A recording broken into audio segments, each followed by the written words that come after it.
Bryce Young decided to have one of the worst games of his entire career against the Dallas Cowboys on Sunday, and it was a game in which the Carolina Panthers were favored for the first time in over 2 years. There was a lot of optimism from the fan base. They looked back over the last few weeks. Tough loss to Kansas City, tough loss to Tampa Bay, toe-to-toe with the Philadelphia Eagles.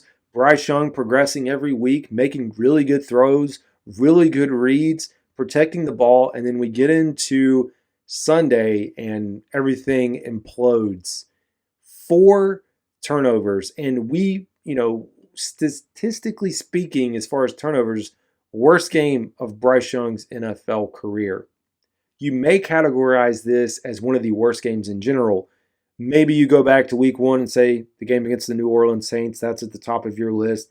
Either way, it's got to be top 3. It's one of the worst performances of Bryce Young's career. But as someone who is a critic of Bryce Young, who knew and believed that he should be benched, all the way up to a supporter of Bryce Young that was here and I still want to see him succeed.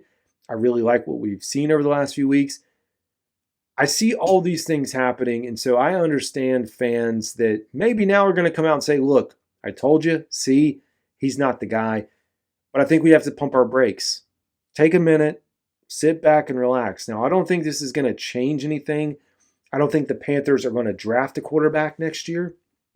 But I do lean into this idea a little bit more that the Carolina Panthers are going to look at a proven veteran and not some 36, 37, 38-year-old veteran quarterback, maybe a Justin Fields, maybe a Russell Wilson, someone who's a little bit younger, who can actually give Bryce Young a run for his money.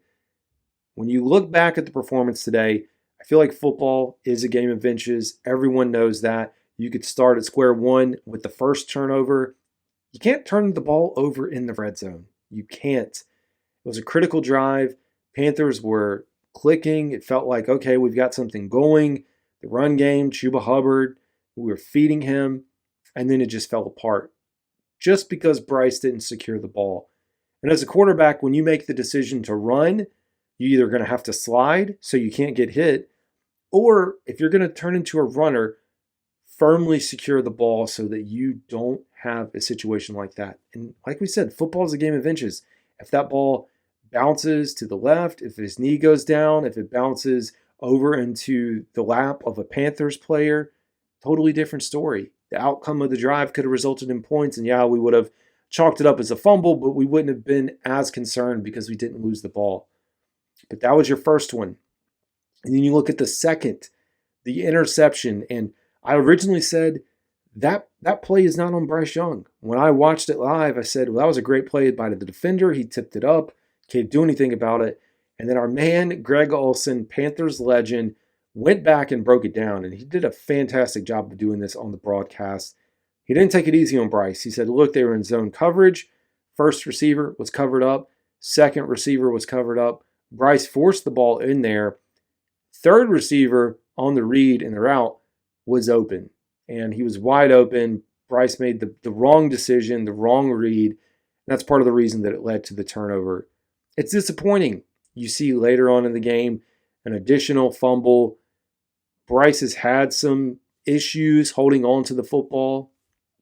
I know he will tell you, and he did tell you in the postgame, that he played poorly, but all those things kind of compounding together wasn't a good day. Really, I think if I was to say what was most concerning, it might be the last interception where he underthrows the football. He had a chance to step up in the pocket. I know the game was over. Doesn't matter if they score or not, but he steps up in the pocket. Actually doesn't. He has a chance to, makes a throw. He underthrows the ball, and it turns into an interception. And as I hear people talk, I know they question Bryce Young's arm strength. And so I think that's another feather in the cap for them to say, well, look, Bryce Young can't make the big throws. He can't throw the ball downfield. I don't know. It's a tough day, man. It's a tough day because everything that you thought was the truth, it's almost like finding out Santa Claus isn't real, if we're being honest. You have all this idea built up inside of your head. You're so excited, and this imaginary world, all the things are good, and then parents come up and they're like, oh yeah, by the way, Santa Claus isn't real. What?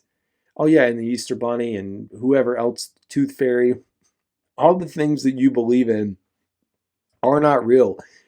That's partly what this moment feels like, because it's like the last 3 weeks they were competitive, and so you start to feel like there's a trajectory building up. But it stinks, man. As a fan of the Panthers, and we're close to the season being over, you were just hopeful that we could win a few more football games and that we would not have to question whether Bryce Young was the quarterback going into next year.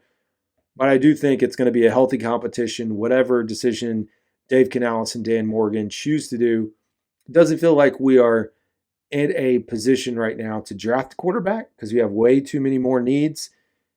But a quarterback competition likely is going to be coming to Carolina next year. Anyways, this is CD. Y'all have a good one.